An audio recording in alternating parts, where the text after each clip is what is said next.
Liège, super ambiance. Moi j'adore la Belgique, tu sais pourquoi? Parce qu'il y a un moment où je peux m'exprimer plus dur, c'est la techno quoi. Et j'adore aussi jouer de la techno. Le soir sur Fun Radio, c'est du mix en direct. Et ce soir, c'est le DJ niçois The Avener. Ça va toujours? Ça va super et toi? Bah super. Alors, et j'adore. Bah merci. Ah ouais, je suis en train de voir ton mix là, franchement. Cool. Trop bon. J'espère que les auditeurs ils kiffent aussi. On parlait du confinement tout à l'heure là, donc t'es resté 2 ans en studio. Ouais. J'imagine que c'est un pur bonheur de reprendre les platines en festival. Alors franchement, tu sais quoi, j'étais en train de me plaindre dans mon studio en disant mais c'est pas possible, j'ai envie de jouer, j'ai envie de jouer les nouveautés, les trucs que j'ai fait. Et là c'est reparti depuis on va dire mars quoi. Moi j'ai commencé à tourner dans les clubs en France depuis début mars. Ouais. Et là il y a les festivals d'été, donc franchement c'est une résurrection quoi. C'est un moment qui était, j'attendais tellement. Que maintenant que c'est là, presque c'est irréel, tu vois. On a eu 2 ans de galère pour tout le monde, hein. Et là, je kiffe vraiment chaque minute, chaque moment, chaque morceau, chaque hands up, tu vois. C'est vraiment un kiff que je me fais en ce moment, vraiment. Bon, pendant le confinement, t'avais aussi Ugel, par exemple, pour en citer un. Il mixait chez lui sur sa planche à repasser, tranquille, sur les réseaux.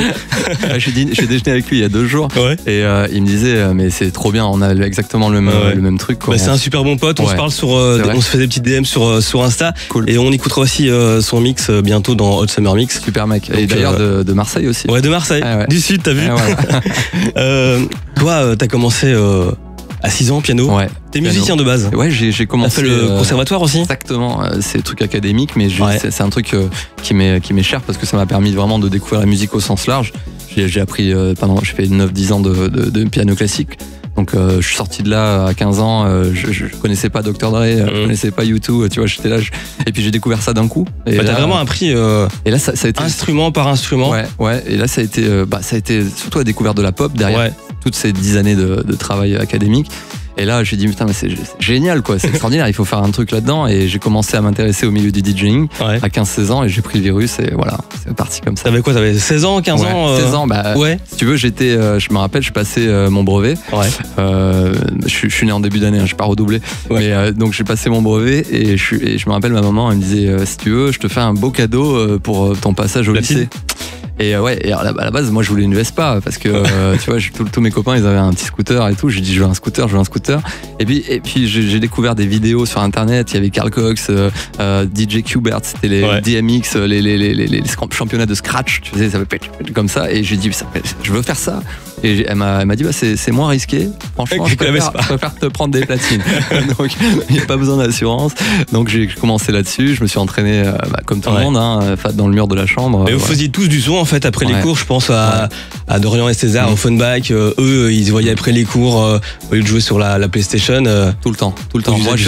Moi j'ai découvert la MAO pareil quoi, vers 16 ans quoi, comme ça. Et je me suis dit il faut. Je refusais les ciné, je refusais les fêtes, les booms. Je faisais que des trucs. Je me mettais sur l'ordinateur et puis je passais des heures, je voyais pas le temps passer. Et c'est comme ça que c'est parti. Hein. Ça c'est vraiment cool avec toi, c'est que t'es vraiment un artiste, un vrai artiste. Merci. Il y a l'instrument, il y a évidemment le côté DJing, il y a puis la composition en studio, en prod pour faire du son. Ça qui est cool quoi, c'est pas parce que on pense souvent DJ c'est facile et tout. Non, il y a vraiment tout derrière, tout un background qu'il faut avoir. Merci et puis mais après tu sais, tu peux être très bien autodidacte dans l'électro, il y a de très bons autodidactes. Moi justement je trouve ça extraordinaire, d'autant plus que les mecs n'ont pas étudié la musique, ils arrivent à faire des morceaux de ouf. Honnêtement c'est d'autant plus respectable je trouve. On parle de Quando? Yes. Il est né comment Alors il est né dans le studio à Nice chez moi et on a franchement c'était le morceau, on l'a commencé à le travailler de manière très clubby. Je l'ai joué à l'été 2021 et je me rappelle il y a eu quelques dates en 2021, c'était pas non plus la reprise comme aujourd'hui, mais je le jouais et ce qui m'a marqué le plus quand très peu de temps après qu'on l'ait construit en studio, je le joue dans les festivals et je rentre à l'hôtel à chaque fois que je joue dans un club ou un festival. Tu sais, tu peux checker les stories tout de suite et il y a des gens, ils te disent c'est quoi le truc en italien, c'est quoi le truc que t'as joué, j'adore, je kiffe. Et puis j'ai dit là on est trop tard pour le sortir, c'était déjà août 2021 et je l'ai gardé tout l'hiver, je l'ai retapé, je lui ai donné un petit côté un peu plus pop, tu vois. Il est fort différent, ouais, un petit peu, je l'ai donné un peu plus de chaleur. Au début c'était beaucoup plus rapide dans le tempo, on était à 126-127 BPM, là je l'ai réduit un peu, on est à 123 je crois. Et j'ai rajouté des petites guitares un peu Dolce Vita italienne, ça sent le soleil, tu vois. Et il n'y avait pas ça au départ. Et on a rajouté ça comme ça. Et puis Mix Master janvier-février 2022. Et je l'ai joué dans les premiers clubs, comme je te disais, au mois de mars. Et j'ai dit, bon, là, on le sort. Et c'est parti, voilà, quoi. début mai, sorti. Mais les harmonies sont juste merveilleuses, en fait. Bah, c'est un peu mon côté transalpin. Moi, je suis Nice, je suis pas loin de la frontière italienne. Ouais. Et il y a aussi cette influence un peu de la mama, tu vois. Et on le sent, quoi. Voilà. Elle s'appelle Patricia Ferrara. Ouais. Et c'est une chanteuse extraordinaire qui vient de rien à voir avec la house music, avec l'électro. Ouais, je vois qu'elle vient du côté plutôt jazz, R&B jazz. Ouais, jazz, R&B, la soul aussi, exactement. Et elle est pas, c'est pas une fille qui veut se montrer, qui est très mainstream, etc. Mais elle a une voix qui est reconnaissable parmi mille. Et c'est exactement ça, moi, ma marque de fabrique, c'est de trouver la voix qui fait que, tu sais que ce morceau, il est différent des autres. Ça a matché direct. Ça a matché direct, mais clairement. Et moi, quand je fais de la musique, il faut qu'il y ait un crush, quoi. Et s'il y a ce crush déjà sur le talent de la personne, on a gagné, quoi. Déjà, on sait qu'on va faire des bonnes choses. Donc, Quando, c'est le résultat de ça. Première fois en Belgique ? Ah oui, chez Fun en Belgique, oui. Oui. Sois le bienvenu ce soir dans le studio. T'as vu, j'ai fait comme toi, j'ai mis les lunettes de soleil. C'est l'été. On mettra les images sur les réseaux sociaux aussi sur Fun Radio BE.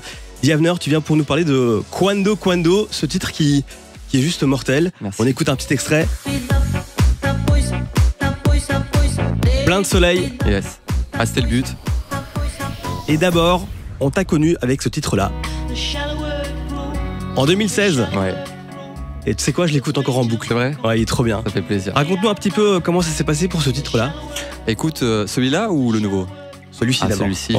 Celui-ci, c'est l'histoire de ma vie. Hotline. Eh ben, écoute, je tombe sur une vidéo YouTube avec un extrait du film Colombiana, où la chanson originale de Phoebe Killdeer, elle a été prise d'ailleurs dans ce film. Et je dis, c'est un morceau super down-tempo, très lounge, et je trouve le morceau hallucinant déjà de base. Et je me dis, il y a peut-être une direction à lui donner, un truc plus dance floor, plus clubby, quoi. Et je rework le truc dans la nuit tout de suite, tu vois. Je l'envoie à des DJ, des potes à moi de la région du sud de la France, et ils jouent le week-end. Et ils me disent, Tristan, tout le monde de Shazam, tout le monde, mais personne ne le trouve, quoi. Et j'ai dit, il faut sortir ça.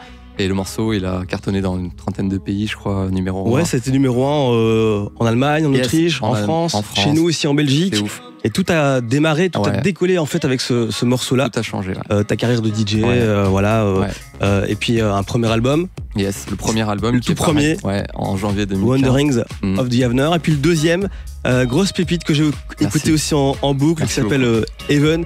Et il fait rêver, il est juste paradisiaque. C'était un album c'était un album de détente, tu vois, très chill, mais en même temps avec des couleurs un peu funky. Je passe par plusieurs univers. Ouais. Et là, cette année, on a décidé de sortir un single vraiment soleil, quoi, tu vois. Et c'est Quando. C'est vraiment un truc qu'on a fait pendant, les périodes de restriction. Ouais. Et on était là dans le studio, on avait envie de faire de la musique un peu plus. 2 ans de confinement studio. Ouais, je dis restriction parce que après, nous, j'avais la chance, tu vois, de vivre dans le sud de la France. On pouvait un peu bouger, tu vois, c'était cool. Mais vous êtes pas mal de très bons artistes dans le sud. Il y a Boris Way. Il y a Boris Way, il y a Feder, Kungs et Dex en Provence. On est tous du coin. Là, Damien Hendrix aussi. Damien Hendrix de Marseille. Le Pedre. Exactement. Vous êtes tous. Exactement.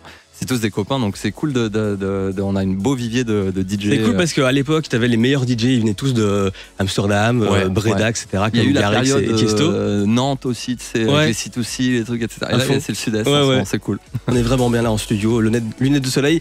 Il nous manque juste le petit morito, tu vois. C'est ça. Il faut quelque chose. Avec plaisir, il est où? C'est quoi ton cocktail préféré l'été en terrasse avec les potes? J'ai envie de dire morito fraise. Hein. Franchement, c'est la base. C'est un peu girly, mais j'aime bien morito fraise. Moi, c'est pareil aussi, fraise. Bon, moi, j'ai les collègues de Fun. Ils me regardent en mode, qu'est-ce que tu fais là, fraise? T'es sûr? T'es sérieux? Ouais, bah les couilles. Ouais, c'est ça direct, morito fraise. Et ce titre qui est juste merveilleux, on va réécouter un extrait.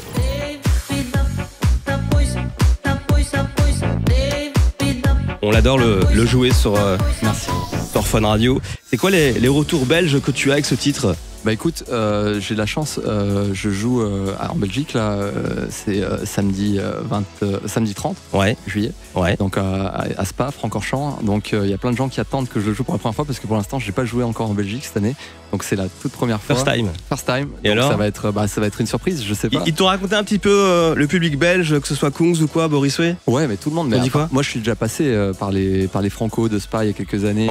J'ai fait Tomorrowland, Pukkelpop. Mais il s'est passé un temps depuis cette histoire du Covid, des trucs, etc. Donc ça va être une redécouverte du public belge. Mais tout le monde kiffe la Belgique.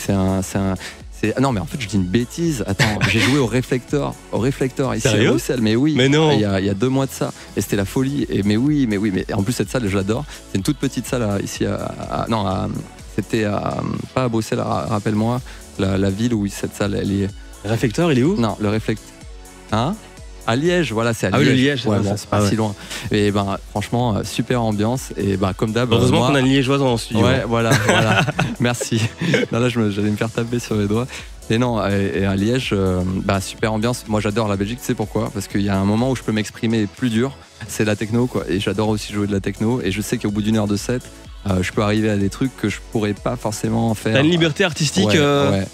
Si tu veux, c'est quand même le pays de la techno, quoi. Bah ouais. On est quand même dans un pays qui a été bercé par ça depuis 30 ans. À fond. Donc quand tu arrives dans un festival ou dans un club, tu joues ta musique, tu vois, tu proposes ce que tu sais faire, puis derrière tu peux un peu t'exprimer. Et c'est vrai que c'est ce que j'ai fait à Liège au Réflecteur et c'est ce que je vais faire aussi à Spa demain.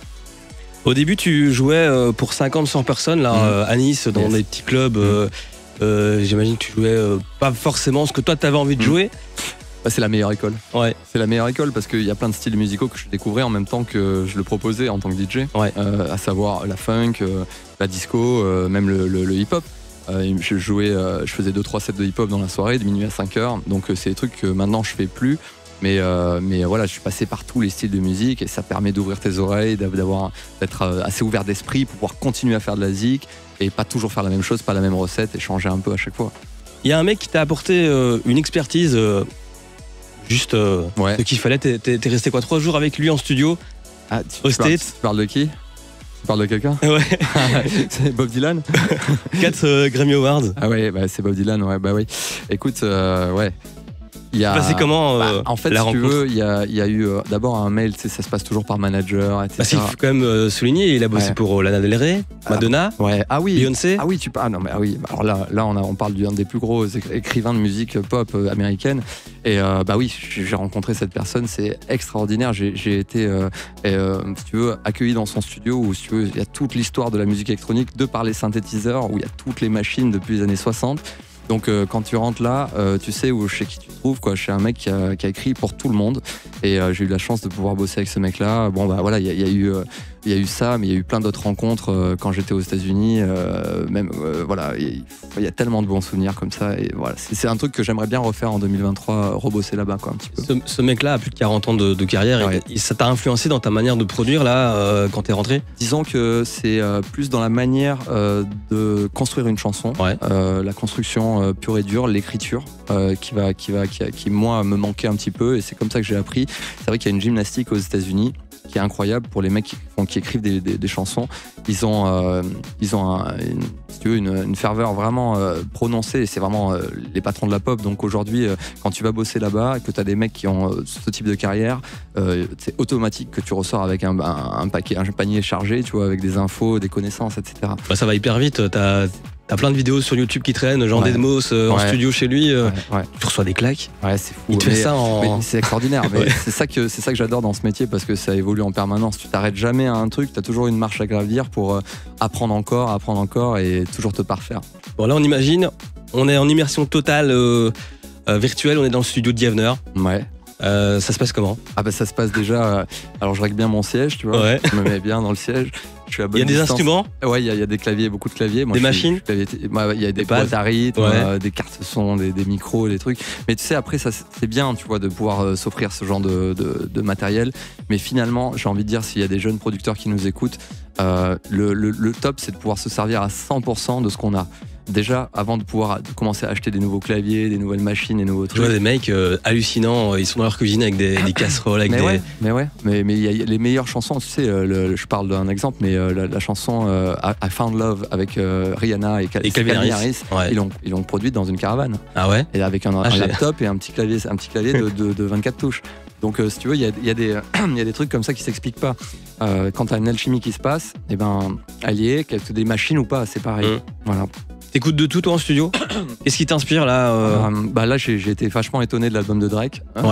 Moi qui viens de la Deep House, il a fait un truc house mais de dingue, une grosse dinguerie. Super classe. On l'attendait justement pas du tout dans ce tournant-là. Mais on l'attend toujours au moment où exactement. À l'endroit où on l'attend pas. Donc c'est ça qui est cool avec lui. Et franchement, je m'identifie pas à ça, mais il y a de la proposition. Je trouve ça bien, quoi. Je trouve ça vraiment bien. Tiens, on va parler justement de plein d'artistes qu'on joue au Surfone et qu'on soutient depuis le début aussi.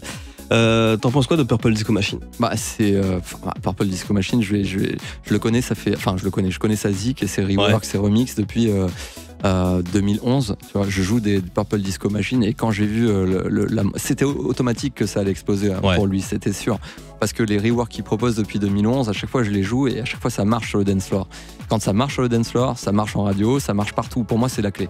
Et ce mec-là, il reprend des classiques disco d'une manière très efficace. C'est super club. En même temps, ça peut jouer en festival. Honnêtement, je trouve ça génial. C'est vraiment warm-up tranquille. Mais moi, je kiffe vraiment. Bravo à lui. C'est vraiment super. En plus, je crois qu'il a sorti une nouvelle collab aujourd'hui ou hier avec Seron, notre patron de la disco française. Ouais, Seron, Voilà. On pourrait en parler on pourrait faire 10 000 émissions sur Seron. Je joue avec lui le 27 ou 28 août au Touquet Music Beach. C'est un festival énorme sur la plage et on fait un back-to-back. J'ai la chance de pouvoir partager les platines avec ce on grand monsieur. Les réseaux. C'est quoi tes réseaux d'ailleurs sur Insta, Facebook? Sur Insta, tu peux trouver toutes les dates. Sur Facebook, Ziavner Music sur Instagram. TikTok aussi, TikTok, je vais m'y mettre progressivement. Alors je peux pas tout faire, la musique, les promos, les trucs, mais au bout d'un moment, c'est vrai qu'il faut que je m'y mette. Et je préfère consacrer du temps quand même à faire du digging, à chercher de la musique, qu'à passer tout le temps du temps sur les réseaux sociaux. Bien que j'aime bien être en contact avec le public, mais je partage mon temps entre les choses importantes pour moi. T'as entendu le nouveau, le rework de ce tube de dingue de Bob Sinclair, World on de Fisher. Le rework il est ouf. Je m'attendais pas franchement à mieux. C'était ça qu'il fallait faire. Je m'attendais. Ils ont teasé pendant une semaine sur les réseaux. Je disais qu'est-ce que ça va être. Mais tu vois le rythme House UK. Mais en fait c'était tellement logique. Mais c'est ça. Et ça donne une deuxième vie à ce morceau qui est extraordinaire, qu'il y a une génération précédente qui n'ont pas connu, qui est sortie je crois en 2007 ou 2008 ce morceau. Et la version de Fisher, je la joue depuis 15 jours là, et c'est une tuerie quoi. Ça marche de ouf. Les gens ils sont comme des dingues. Et puis en plus c'est un message World of Dance quand même. On tire le chapeau à Bob Pareil, Sinclair je joue aussi et tout et franchement pure pépite. Les gens sont hyper contents. Je suis d'accord avec toi. Un petit mot sur Maxime et Camille. Je les connais pas personnellement. Je me rappelle jouer un morceau il y a quelques années de ça. Qui est une tuerie, tu vois, avec un sax, je crois. Exactement. Ça c'était une tuerie, c'était vraiment. Ils ont décollé grâce à ce son-là en fait. Pour moi ça a été un des morceaux qui a amené la Deep House au grand public. C'était je pense 2014-2015. Ouais, c'est ça. Je ne peux pas dire de bêtises. Je me rappelle jouer ce morceau dans un afterwork à Nice. C'est un truc qui faisait vers minuit et demi. Et je me rappelle, je le jouais en début de set Deep House et c'était la folie quoi. Bravo à eux, franchement c'est un gros titre. Ouais franchement et puis là ils évoluent super bien, ils font plein de collabs et puis voilà ils jouent partout dans le monde, au Brésil et tout. Bravo. C'est vraiment ce type de vibe que j'ai revendiqué au début quand Ziavner est né, donc bravo à eux. Belle évolution aussi pour toi, Ziavner. Écoute, je fais ce que je sais faire. Et ce qui est cool, c'est qu'aujourd'hui, tu as vraiment une liberté artistique dans ton set. Tu peux jouer vraiment ce que tu as envie. Plus besoin de jouer comme à l'époque dans des clubs niçois. Non, mais après, tu sais, des fois. Enfin, tu sais. Tu retournes des fois en club à Nice ou. Ouais. Mais la musique, elle a vachement évolué en club. C'est vraiment différent de ce que moi j'ai connu quand j'ai commencé. Aujourd'hui, il y a le rap, le hip-hop a pris une grosse place dans les playlists club. Et je le vois quand je sors des fois comme ça. Et c'est cool, tu vois. Mais c'est vrai que la house music, elle a une plus petite place aujourd'hui. Je pense que c'est en train de revenir avec l'été qu'on est en train de vivre parce qu'il y a énormément de sorties électro. Et je pense qu'il y a un gros comeback. Je pense que, comme tu as aussi Drake, il y a ça. Mais je pense que ça va influencer. Il y a plein d'escaliers. Et je pense que c'est cool, tu vois. Mais de toute façon, la musique, c'est une révolution. Toujours, il y a le hip-hop, la funk, ça revient, ça part. C'est ça qui est cool. Et moi, j'espère en tout cas que l'électro reprendra sa place telle qu'elle le mérite. T'as des contacts des fois avec milieu urbain, là, comme je pense à je sais pas moi, Kim, Snaps, Gradure. Pas vraiment. J'écoute, je te dis franchement. Organisé là. Écoute, je suis dans un label de hip-hop. Je suis Capitol Music, c'est un label de 97% hip-hop. Mais c'est vrai, je me suis posé la question, comment ça se fait? Écoute, je sais pas. C'est leur quota. Non, ils ont voulu, je sais pas, mais c'est vrai que c'est un label de hip-hop qui marche très très bien. Ils ont des gros artistes. Et j'ai demandé, tu sais quoi, j'ai fait des petites prods un peu hip-hop.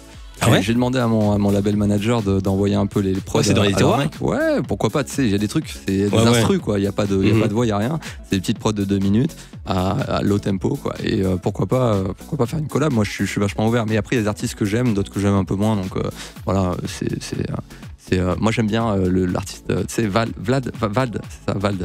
Vald. Ouais. On a un connaisseur ici, Gaston, qui s'occupe de la vidéo. vidéo. Les textes. Ouais. J'aime bien les textes. Ouais, j'aime bien ça. Je l'aime bien ce mec-là. En plus, en interview, il est extraordinaire. Je te souhaite de l'avoir un jour.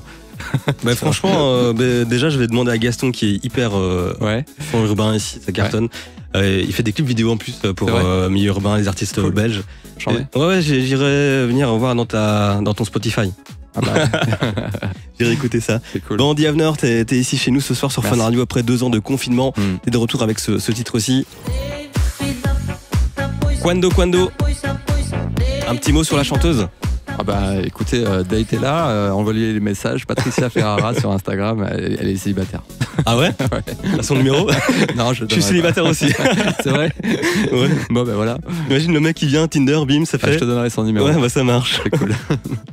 On parlait de ton label, est-ce que t'as une réelle liberté artistique avec eux? Ils te laissent faire un peu ce que tu veux ou pas? Bah attends, ils sont juste là à côté, je vais rien dire. Mais ouais, ça va. Tu vois des petits clins d'œil?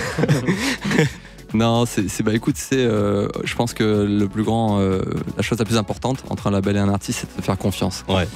Moi, je dois faire confiance au label, mais ils doivent aussi me faire confiance sur mes choix musicaux. Et je pense que c'est quand on a cette confiance-là qu'un artiste il fonctionne. Si t'as pas Didier Deschamps, désolé, je prends l'équipe de France, mais on n'aurait pas gagné la Coupe du Monde. C'est aussi simple que ça, quoi. Tu vois, il faut avoir la bonne équipe. Et voilà, on remet le couteau dans la plaie, bam. Désolé. Non, mais j'aime beaucoup l'équipe belge.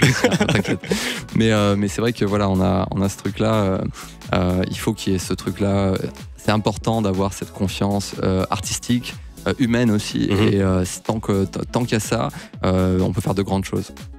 Et c'est quoi l'astuce que tu pourrais donner à des jeunes producteurs de musique Bon, il y en a plusieurs. Pour contacter un label?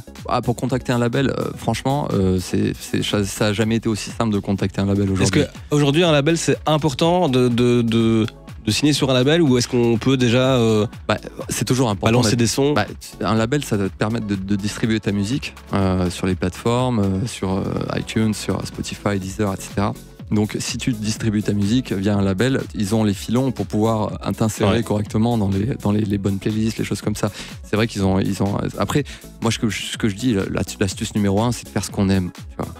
On s'en fiche si tu signes sur Spinnin, Universal, Armada, Contorche, je sais pas, enfin plein de labels électro. Ce qui est important, c'est d'être en phase avec ce que tu fais. Un titre, s'il est fort, aujourd'hui avec la possibilité des partages, bien sûr, un gros label, ça va t'aider à aller plus vite. Mais s'il est fort, un titre que tu as fait dans ton studio et que tu le distribues via même un petit label, au bout d'un moment, si le titre est bon et que tu fais un peu de marketing derrière avec tes propres moyens, le morceau il va se faire connaître et les mecs qui viendront te démarcher derrière. C'est obligatoire. Si le morceau marche et qu'il y a une petite flamme, quelque chose qui s'allume, je vous conseille vraiment d'être prêt votre téléphone, parce que votre téléphone il va sonner. C'est exactement ce qui s'est passé pour moi. En plus, c'est hyper simple avec les réseaux sociaux, message privé sur Insta. Il y a quelque chose de beaucoup plus simple qu'avant. Moi, je me rappelle quand je faisais des prods, que j'avais 16-17 ans. Alors, tu vois, il y avait Internet. Il y avait Internet quand même. Hein, mais je me rappelle, je prenais l'adresse des mails, l'adresse postale. Quoi, postale, carrément, ouais. Et je faisais un CD, tu vois. Et je t'avais déposé, t'envoyais, ouais. Mais j'ai jamais eu de réponse. Hein. Je te garantis qu'il a fallu peut-être 5, 6, 7 ans avant d'avoir une première réponse. Et j'ai signé sur les labels anglais sans avoir vu les mecs, j'ai signé sur les labels espagnols sans avoir ne serait-ce que passé un coup de téléphone. Je me souviens aussi à l'époque, en 2007, j'étais venu ici à Fun Radio, en bas de la radio, avec un CD, j'avais envoyé... J'avais été déposer mon CD, j'avais fait une maquette. C'est ça. Moi, j'ai une histoire comme ça. J'ai une radio électronique parisienne très connue avec 2 lettres. FG. Et voilà. FG. Un gros big up, Antoine. Exactement. J'embrasse fort. Et je me rappelle, j'avais 17 ans et je suis monté à Paris pour acheter mes disques vinyles à l'époque, tu vois, à Club News. C'était un magasin de vinyle dans le centre de Paris. Et t'es passé juste après chez FG. Je suis passé chez FG et il y avait, je me rappelle, cette porte rue de Rivoli en bois. Très bien. Et il y avait un code. En fait, il n'y avait pas de sonnette, il n'y avait qu'un digicode. Et je me rappelle, je me dis, mais comment je vais faire? Alors j'ai été demander au magasin de chaussures à côté pour savoir s'ils n'avaient pas le digicode. Ils m'ont dit non, désolé, on n'a pas le digicode. Ils m'ont envoyé chier, j'avais 17 piges. Ah ouais. Et j'arrive à la porte. Et comment t'es arrivé à. Au bout d'un moment, je tape. Ouais. Au bout d'un moment, il y a un mec qui sort. Et je fais c'est Martin Solveig, tu vois. Non. Il sortait, il venait de faire un truc. Et du coup, j'étais tellement surpris que ce soit Martin Solveig qui sortait. Resté bloqué, quoi. J'ai même pas laissé la porte ouverte. Du coup, il est monté sur son scooter et j'ai donné à lui finalement le CD. Mais bon, il s'en rappelle de cette histoire ou pas? Non, j'en ai pas parlé. Je sais pas, peut-être qu'il s'en rappelle, mais bon, en tout cas, c'est à l'époque les mecs ils étaient à fond de balle tout le temps. C'était leur maison à l'époque. Ouais.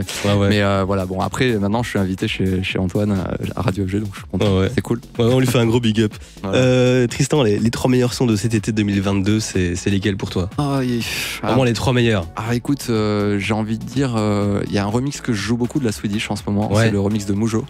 C'est un pote à moi qui vient du même quartier que moi à Nice encore. Qui ça? Il s'appelle Chuck, en vrai de son prénom. Chuck c'est son ancien nom de DJ, c'est Chuck. Et maintenant il s'appelle Mujo et il a fait un remix du dernier Swedish avec The Weeknd. Et j'adore ce morceau, franchement je le mettrais en 3e position. En 2e, j'ai envie de dire, y a plein de choses qui sont bien, mais il y a plein de trucs de l'underground qui arrivent dans les sets de DJ pop aujourd'hui. Il y a un morceau que je joue, c'est la version de Morten de Titanium. Enfin, franchement, quelle pièce. Moi, ça me donne des frissons. Quelle pièce. Non, mais j'écoute ça me donne des frissons comme ça. Ton premier titre là, Fade Hotline. C'est que j'écoute encore en boucle. C'est cool. Je te jure. Écoute, il y a près de 200 millions de streams sur Spotify. Le truc est. Et quand je fais des afterwork à Bruxelles et que je joue, hop, tout chill. Tu vois, c'est un truc, ça te rend classe. Tu vois, non, avec le petit morito fraise. Exactement. Et le numéro 1, le son que tu... Le numéro 1, moi, celui qui marche. Quando je vais pas dire Quando, mais en tout cas, si tu veux, j'ai un remix de Quando qui arrive là. D'un artiste que tu parlais tout à l'heure, qui s'appelle Boris Way. Ah ouais. Et il sort le 5 août, c'est le remix de Quando de Boris. Et franchement, il est d'une efficacité sur le dance floor, c'est imparable. Tu sais pourquoi j'ai hâte? Dis-moi. Parce que sa version de Running Up That Hill. Ouais. C'est une tuerie. Je suis resté keblo, je me suis dit. Il a été super actif, tu sais, parce que c'est quand même dans la série Stranger Things. Le truc est omniprésent dans la série et je trouve ça vraiment intelligent de sa part en tant que businessman, tu vois, de sortir de trucs de la série et de le rendre dance floor d'un coup. Alors c'est un morceau qui est daté, quoi, et on n'aurait jamais pu penser. Mais il l'a dépoussiéré. Gros drop. C'était vraiment bien efficace. Franchement, bravo à lui. Et les 3 meilleurs classiques de cet été? Pour cet été. Alors moi je joue à un classique que j'ai ressorti du frigo, enfin même pas de la cave, tu vois. C'est juste à côté du vin. C'est un morceau de Roger Sanchez. Sanchez.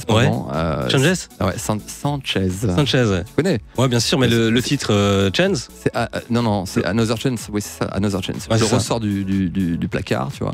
Et je joue ce morceau. Alors ça marche pas tout le temps sur le dance floor, tu vois, mais si t'arrives à bien l'amener, c'est le truc qui fait que c'est souvenir. C'est planant, quoi. Exactement. Après, de nouveau, on revient avec des harmonies et tout. C'est ça. Et moi, j'aime bien quand il y a de la mélodie, quand c'est un peu profond, qu'il y a quelque chose d'harmonique, tu vois. Et après, il y a quoi? Forcément, il y a le rework de Fisher, de World Holden, qu'on parlait, qui marche le feu de Dieu. En classique, parce que ça reste quand même un classique. C'est un classique. Qu'est-ce qu'il y a d'autre? Moi, j'aime bien jouer un truc. Alors, c'est vraiment pour les puristes de la house, ceux qui vont se reconnaître. C'est un morceau de Michelle Wicks. C'est une chanteuse américaine à la base de gospel, tu vois. Elle fait de la house avec Masters at Work au début des années 2000, etc. Et s'appelle Be Thankful. C'est un morceau qui est ça. Ouais, c'est vrai. Michelle Wicks, W-E-E-K-S. Et c'est un morceau qui est, enfin voilà, pour moi c'est l'histoire de la house music quand j'ai commencé. Et je le joue par rapport à mon histoire, quoi. Be Thankful. Être remerciant. Merci Diabler. Merci à toi. Ça me fait vraiment plaisir. Moi aussi. On a parlé de ce single, de ce titre qui est juste trop cool. J'en remets une petite couche. Quando. Je vais prendre son numéro. J'ai plus de batterie. Oh, merde. Merci d'être venu ce soir sur Fun Radio. Toi, c'est quoi les prochaines dates? Où est-ce qu'on peut te croiser, que ce soit en Belgique ou même à l'étranger, en France? Alors le 30 à Spa, après la course des 24 heures de Spa, à côté de la piste, à côté du racetrack. Donc grosse fête après la course. en Belgique. Ouais. Après, il y a un gros événement, je l'ai dit tout à l'heure, au Touquet Music Beach. Au Touquet, ouais. J'essaie de rapprocher par rapport à la frontière.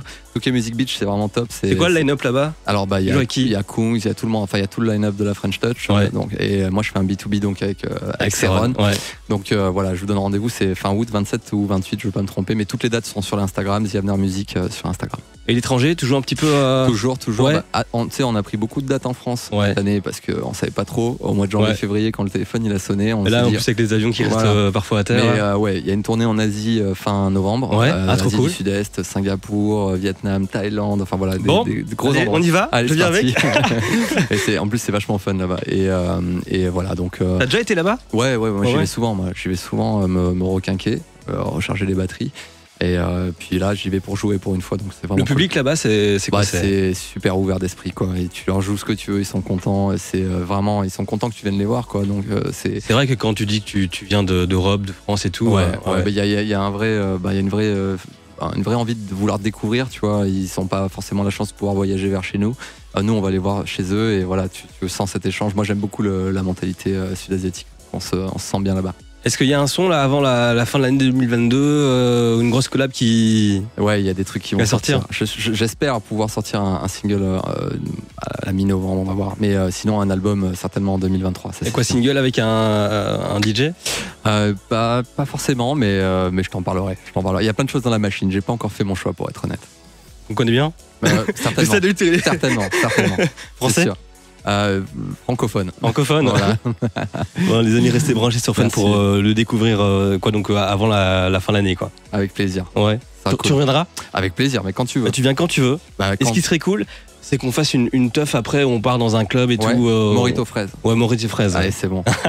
C'est parti. Allez suivre The Avenir sur les réseaux sociaux, sur Insta, Facebook et TikTok. Dans quelques jours, tu te branches sur TikTok. J'y suis, mais je suis pas encore très actif. T'inquiète, ça va venir. On attend la petite danse de The Avenir. Merci d'être venu ce soir sur Fun Radio, ça fait super plaisir. Merci à toi. Et on te souhaite plein de belles choses pour la fin de l'été et la rentrée. À toute l'équipe. À très bientôt. Merci. Salut. Fun Radio. Enjoy the music.